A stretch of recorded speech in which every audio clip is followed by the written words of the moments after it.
तेलंगाना के जिले जयशंकर भोपालपल्ली के कमलापुर गांव के बड़े तालाब में मुबैना तौर पर नामालूम अफराद की जानिब से जहर मिलाए जाने के बाद हजारों मछलियां हलाक हो गई हैं, जिससे इलाके में शदीद तशवीश पाई जा रही। मुकामी किसानों का कहना है कि तालाब का पानी आलूदा और जहरीला हो चुका है। उनके मुताबिक अगर मवेशी ये पानी पिए तो इनकी जान को खतरा लाहक हो सकता है, जबकि ज़रूरी मकासद के लिए भी इन पानी का इस्तेमाल नुकसानदा साबित हो सकता है।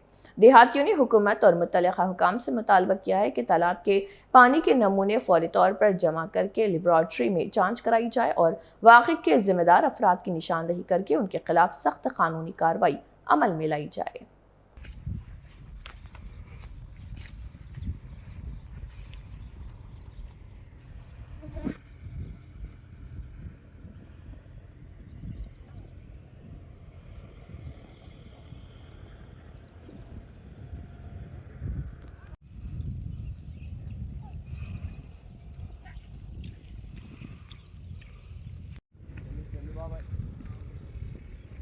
కాకా